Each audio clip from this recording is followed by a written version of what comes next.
Assalamualaikum warahmatullahi wabarakatuh. Di sini saya akan menjelaskan materi statistik yang berjudul Analisis Korelasi Produk Woman.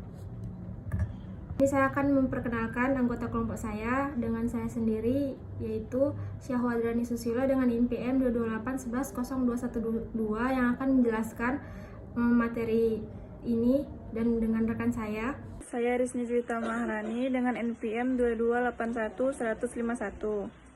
Perkenalkan, saya Nur Anissa Sari Sapira, NPM 228110041. Di sini saya akan menjelaskan materi yang pertama, yaitu analisis korelasi.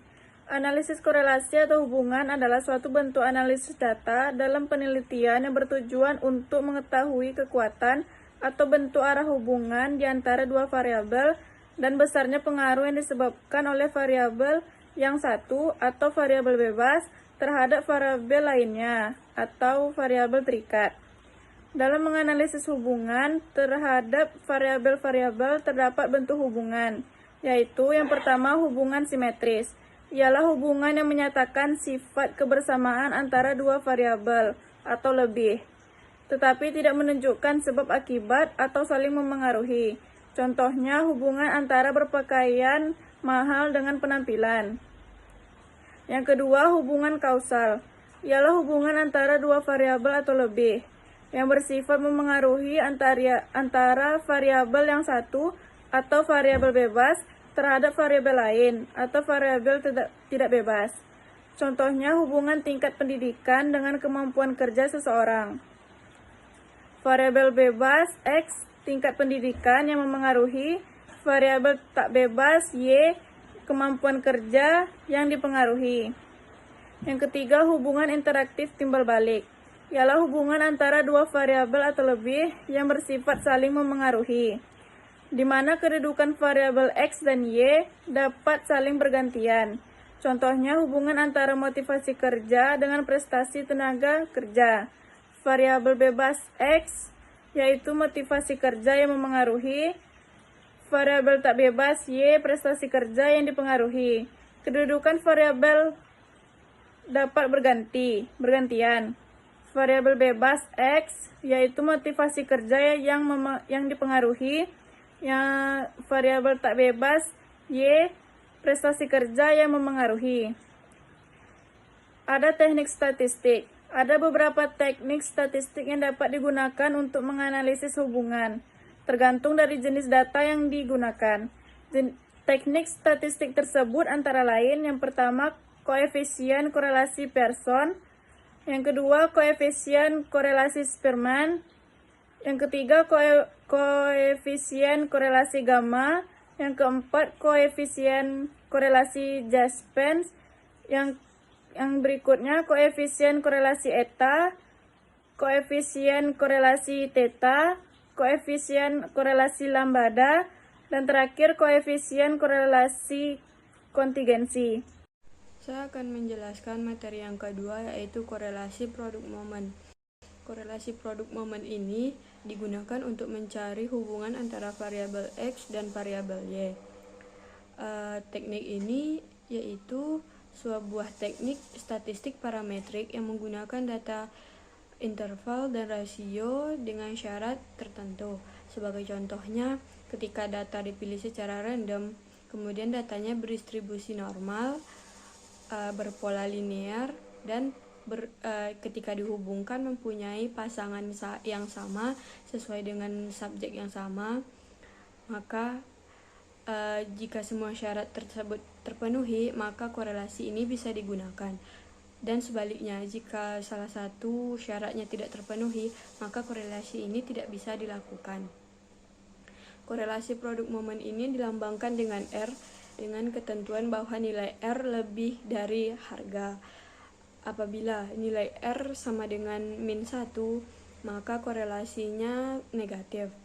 Dan jika R sama dengan 0, artinya tidak ada korelasi.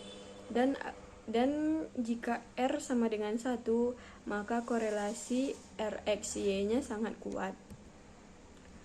Penggunaan korelasi produk momen ini digunakan apabila data yang dikorelasikan memenuhi syarat sebagai berikut. Yang pertama, variabel yang dikorelasikan berbentuk gejala yang bersifat kontinu atau data rasio dan interval. Yang kedua, sampel yang diteliti mempunyai sifat homogen atau mendekati homogen. Regresinya merupakan regresi linear. Korelasi yang digunakan oleh peneliti terutama peneliti yang mempunyai data-data interval dan rasio adalah korelasi person atau product moment collection. Adapun beberapa syarat yang harus dipenuhi agar kita dapat merumuskan ini. Yang pertama, pengambilan sampel dari populasi harus random.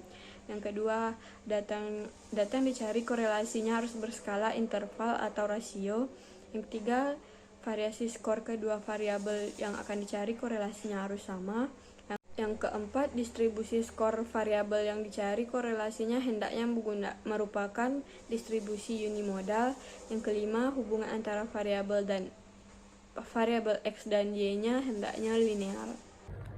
Nah, di sini saya akan jelaskan contoh dari analisis korelasi produk woman ini. Dari contoh tersebut kita bisa melihat datanya, yaitu pertanyaannya adalah hitunglah nilai R atau korelasi produk moment person dalam data tersebut di atas. Yang kedua, bagaimana nilai koefisien determinasinya, nilai R. Ujilah hipotesis apakah ada hubungan yang signifikan antara motivasi dan presentasi dalam data di atas, lengkap dengan langkah-langkah hipotesis. Nah, cara penyelesaiannya dalam perhitungan yang sudah dijelaskan di atas mengenai analisis korelasi produk moment, biasanya juga dihitung melalui aplikasi SPSS. Adapun langkah-langkah perhitungannya adalah sebagai berikut. Yang pertama, silahkan siapkan data yang akan diolah dalam SPSS. Kita ambil contoh data yang sama dengan contoh di atas ya, seperti tampilan berikut ini. Nah, bisa kalian lihat di gambar yang sudah dicantumkan. Cara yang kedua yaitu klik analis, terus korelate, dan bivariate seperti berikut, seperti yang ada di contoh berikut. Nah, yang ketiga yaitu kemudian pilih variabel X dan Y, yaitu variabel motivasi dan prestasi ke dalam kotak variabel sebagai berikut. Nah, selanjutnya yaitu kemudian checklist person to toilet dan flag signifikan seperti gambar berikut. Terus selanjutnya klik tombol OK sehingga tampilan output menjadi seperti ini. Nah, dari hasil output di atas terlihat nilai percent correlation-nya adalah 0,932, sama dengan hasil perhitungan manual pada rumus R di atas, yang artinya menunjukkan hubungan kedua variabel tersebut sangat kuat. Sekian penjelasan materi statistik dari kelompok kami. Lebih dan kurang saya mohon maaf. Assalamualaikum warahmatullahi wabarakatuh.